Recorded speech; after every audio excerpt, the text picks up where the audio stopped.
Are you in the habit of avoiding conflict? And are you in the habit of holding off and making decisions, worrying about what anybody else is going to think? Are you in the habit of asking everyone else what they think before you make a decision? If you've answered yes to any of those questions, I'm here to warn you that you've got a case of approval addiction. It's not a bad thing. It's a normal human thing. And I know because I had it for a long time. And that's why I'm speaking out about it. And what I want you to understand is when we suppress our voice for long periods of time, it's a silent killer that will kill you, the unique real you, the higher version of you who's your soul, who's looking to come out and be unapologetically authentic. It'll kill that higher self of you, and it will kill relationships of people that you care about. I know because I lived it.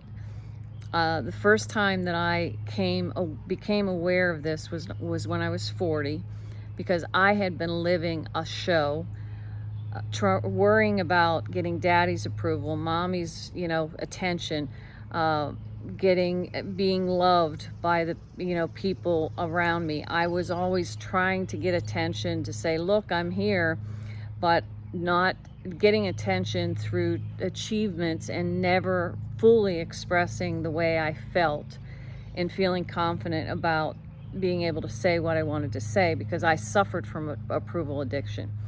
And, I can tell you that it kills relationships, because what happens is you make decisions in the fog out of fear, obligation, and guilt. And you're not making them from an inspired decision based upon your purpose, values, and harmony with universal law.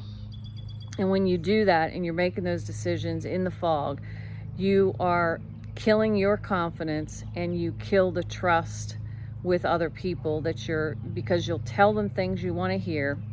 You're not bought into it. You really don't want to do something. You feel like you're doing it out of obligation.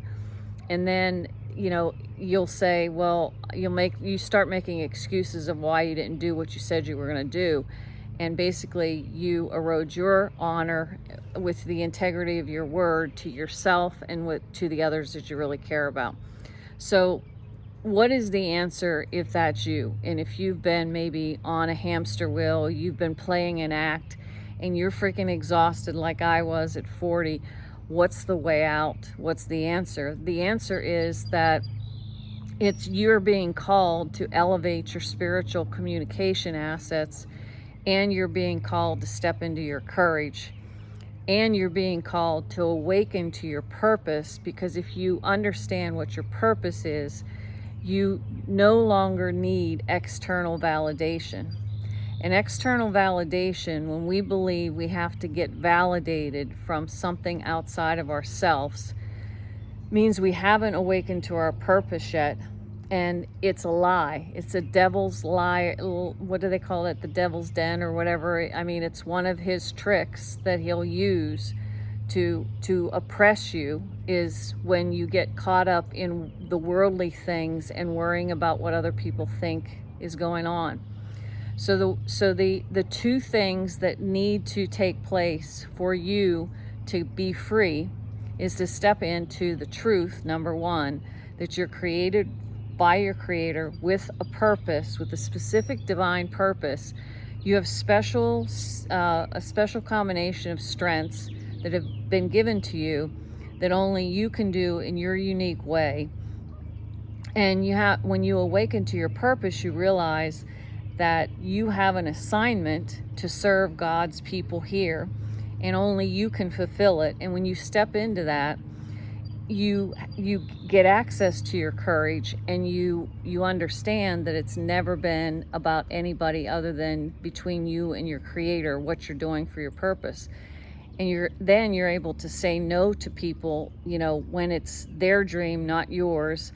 And you're able to express yourself and not hold your voice in by elevating your spiritual assets. And when you start elevating your spiritual assets of your communication, learning how to speak to others with influence, speak to others in a way that doesn't attack them, but basically in a way that acknowledges what they're asking you, but also acknowledges how you're feeling, and so that the two of you can build a relationship instead of tearing it down. So if this is something that's resonating with you, I implore you to join our free courage challenge that we're having in July, because we're dealing with because this is in honor of my father. His name was Bernard. His first name was Bernard, and Bernard means brave as a bear.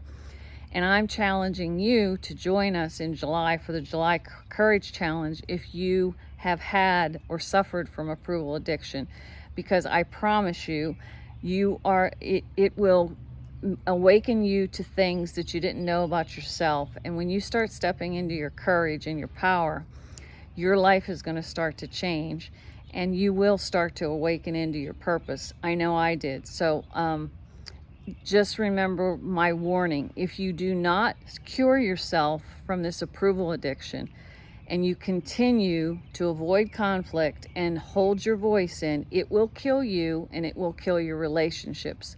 So I implore you to act now. Join the Courage Challenge. DM me the word courage. Let's have a conversation. If you're a leader, I have, there's different resources that I can provide you that'll get you started. But please, if that's you, and you are avoiding conflict, and you're worrying about making decisions and worrying about what everything else, people outside of you think, you have the disease, and you need to cure it, and you can cure it. Because if you don't, it just like cigarettes, it's going to kill you, and it'll kill the relationships with the people you love the most. Thank you.